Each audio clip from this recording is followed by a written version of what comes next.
விஜய் டிவியோட coffee with DD show மூலமா மக்கள் மத்தியில ரொம்பவே பிரபலமானவங்க தான் ஆங்கர் டிடி. தமிழ் இண்டஸ்ட்ரியில ஒரு முன்னணி ஆங்கரா வலம் வராங்க. சமீபத்துல ஒரு இன்டர்வியூல டிடி சொன்ன விஷயம் சோஷியல் மீடியால மிகப்பெரிய சர்ச்சையை ஏற்படுத்துச்சு. அந்த இன்டர்வியூல டிடி என்ன சொல்லியிருப்பாங்கன்னா, நான் ஒரு நடிகையை இன்டர்வியூ எடுத்தேன். அந்த இன்டர்வியூ ஸ்டார்ட் ஆகிறதுக்கு முன்னாடி ஒரு கசப்பான சம்பவம் நடந்துச்சு. அந்த நடிகையோட ட்ரெஸ்ஸும் என்னோட ட்ரெஸ்ஸும் கொஞ்சம் ஒரே மாதிரி இருந்துச்சு. உடனே அந்த நடிகை என்ன ட்ரெஸ் சேஞ்ச் பண்ணிட்டு வர முடியுமான்னு கேட்டாங்க.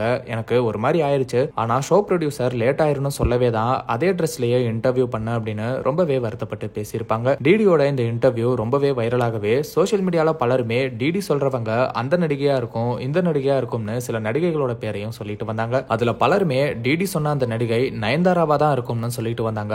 அதுக்கு ஆதாரமா டிடியும் நயன்தாராவும் சேம் கலர் அண்ட் பேட்டர்ன் சேரையில இருக்கிற இமேஜையும் இன்டர்வியூவையும் ஷேர் பண்ணிட்டு வந்தாங்க. டிடியும் நயன்தாரான்னு சொல்லி வெளியான எந்த செய்திக்கும் ரியாக்ட் பண்ணாம இருக்கவே பலருமே அப்ப நயன்தாரா தான் அந்த நடிகை போல அப்படின்னு கன்ஃபார்மே பண்ணிட்டாங்க. இந்த நிலையில டிடியே இதை பத்தி வெளிப்படையா பேசியிருக்காங்க. அவங்க என்ன சொல்லியிருக்காங்கன்னா, அந்த இன்டர்வியூவை பார்த்துட்டு பலருமே நயன்தாரா மேம் தான் நான் சொன்ன அந்த நடிகைன்னு சொல்லிட்டு வராங்க. சத்தியமா அவங்க இல்ல.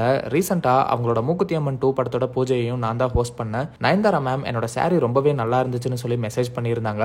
அப்படி இருக்கிற ஒருத்தங்களை பத்தி இப்படி நியூஸ் வரும்போது ரொம்பவே கஷ்டமா இருந்துச்சு. என்னால அப்ப எதுவுமே பண்ண முடியல. நான் ஏதாவது ரியாக்ட் பண்ணியிருந்தா உடனே நயன்தாரா சொல்லி தான் இப்படி நான் மாத்தி பேசுறேன்னு நினைப்பாங்க. அதனால அமைதியா இருந்துட்டேன். இப்ப சொல்லிக்கிறேன், அந்த நடிகை நயன்தாரா மேம் இல்ல. அப்படி வந்த நியூஸ் எல்லாமே வதந்தி தான் அப்படின்னு டிடி சொல்லியிருக்காங்க. இப்போ நயன்தாரா ஃபேன்ஸ் பலருமே டிடியோட இந்த ஸ்பீச்சை ஷேர் பண்ணிட்டு வராங்க. டிடியோட அந்த இன்டர்வியூ அப்போ நயன்தாரா மட்டும் இல்லாம நித்யா மேனன் மற்றும் நிவேதா பெத்ராஜ்னு இந்த நடிகைகளோட பேரும் அடிபட்டுச்சு. அதனால இப்ப சிலர் டிடி இப்போ அந்த நடிகை நயன்தாரா இல்லைன்னு சொன்னதுனால அப்போ நித்யா மேனன் இல்லனா நிவேதா பெத்ராஜ் இவங்கள யாராவது தான் இருக்கும்னு இப்ப கமெண்ட் பண்ணிட்டு வராங்க.